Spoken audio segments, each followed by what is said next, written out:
In gaming, second chances aren't unusual. Sure, there are significant moments where a game failed at launch but then gradually rose from the ashes. Cyberpunk 2077's course correction and the resurgence of No Man's Sky do come to mind. But rough launches no longer define games like they once did. Years of patches, updates, and expansions, right or wrongly, shape and reshape perceptions over time.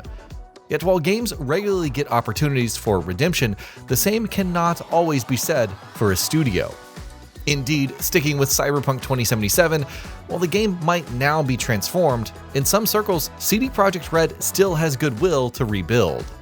For Bethesda Game Studios, their reputation has never tumbled as low as CD's. But for a studio once untouchable in the RPG space, the developer behind genre-defining staples like Fallout 3 and Skyrim, well, they've spent the better part of the last decade navigating uneven ground. In an era marked by development missteps and shifting priorities, there's a sense that BSG has lost its touch. And this is what makes Starfield's impending PS5 launch so significant. While the game has its fans, there is a lot to like after all. It's fair to say that Bethesda's spacefaring RPG didn't fully land. In some ways, it's still riding through turbulence despite Bethesda's post-launch support. The issue, perhaps, is that BSG no longer commands automatic trust like they once did. Maybe Starfield is just the symptom of a wider problem on how the studio is perceived. The PS5 port, then, isn't really a second chance for the game, but an opportunity for Bethesda to show the world that they still understand what made their genre definers great in the first place. Now, to be clear, Starfield has never been a disaster. Critically, it performed well, and for many players, it scratched that particular free-roaming itch that only a Bethesda sandbox can. But despite a sprawling, systems-driven experience loaded with quests, factions, and freedom that Bethesda has built their name on, something crucial still felt missing. The most common complaint centers on the game's structure. Exploration, you see, felt fragmented, unnecessarily broken up by interstellar loading screens, connecting a galaxy that seemed vast in scale, but oddly disjointed by the time you catapult out of low orbit. Instead of seamless discovery, you were hopping between isolated, sometimes eerily similar-looking spaces.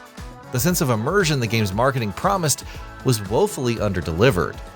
Elsewhere, repetition fatigue crept in, with your choices, usually a cornerstone of Bethesda's design, not as reactive or meaningful as you might have expected. The result is a game where the stars only partially align. So while not a bad game at all, for a studio of Bethesda's pedigree, not bad was never going to be good enough. But Bethesda has shipped flawed games before. You could argue, in fact, that they've built their entire identity on imperfection, and historically, the community has been willing to embrace jank in exchange for agency. So now, what's changed? Well, much of the eroded goodwill can be tracked back to Fallout 76, with its troubled launch fundamentally shifting how Bethesda is viewed as a studio. Questions around quality control, direction, and monetization strategies began to dominate. And even though 76 has improved greatly in the years since, the reputation damage is proving harder to repair. Long development cycles, leaving Bethesda unusually quiet in the years since The Elder Scrolls 6's announcement, has only fueled uncertainty. Elsewhere, decisions around paid content, subscription models, and live service elements have deepened the sense that the studio is chasing trends to remain sustainable. Whether you agree or not, there's an undeniable narrative emerging. Modern Bethesda leans more on the weight of its legacy than forward-thinking design. And perhaps this is another reason why Starfield landed the way that it did. However, all this context could yet become background noise, as an entirely fresh audience on PlayStation also represents an opportunity to reset. You see, there are potentially millions of players within Sony's console ecosystem who are ready to dive in, free from the original launch's baggage.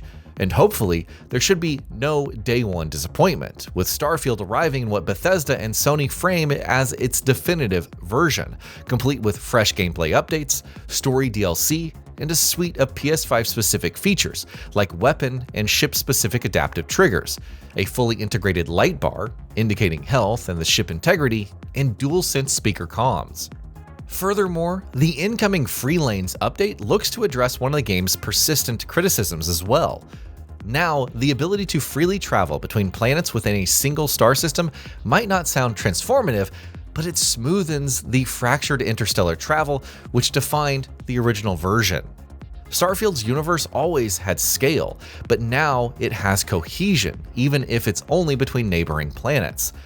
It may only be one small step and not quite a giant leap, but it is a refinement which ultimately brings Starfield more in line with player expectations.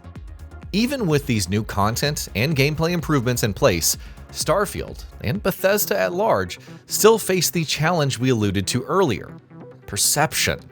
Because for all Bethesda's controlled refinement, the studio has far less influence over how the experience is received, especially when narratives tend to stick long after the core has evolved.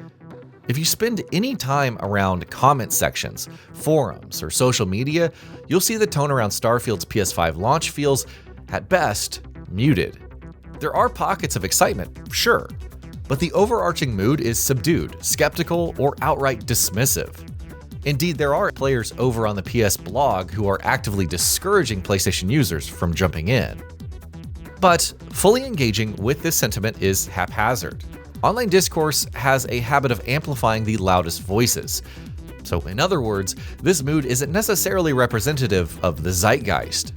Console allegiances muddy the waters even further, while the broader culture around game releases occasionally labels anything short of exceptional, say an 8 out of 10 for instance, as a failure.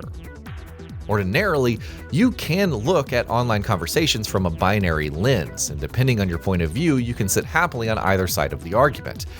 For Starfield on PS5, you might assess the lukewarm response as a genuine reflection of the game's quality, or perhaps you'll instead explore the possibility that these opinions were formed early and haven't shifted in tandem with the game's sweeping updates. Arguably, neither side is wrong. Ultimately, if you enjoy something, then it shouldn't matter which way the discourse goes. It's just a shame that perceptions can influence reality. However, for Bethesda, this distinction may prove irrelevant anyway. Starfield currently sits at the top of the PS Store's pre-order chart, indicating that the title is poised to find a substantial audience, regardless of the negative noise that's orbiting online spaces. So if the ultimate question this feature poses is if players will give Bethesda another chance, then looking at the projected sales, you would have to say yes. We're still in a guesswork phase, however, but what we could surmise from this discussion is regardless of whether Bethesda has momentum or whether they're on the decline, their games, well, they still have relevance. Starfield on PS5 is not about redemption after all. It isn't about whether it's good now or whether it's a failure. For PlayStation players, it's a first impression, and one the silent majority appears to be embracing. And that'll be about it for this one. If you guys like what we're doing at GamingBolt, please consider subscribing to our channel, and I'll see you guys on the next video.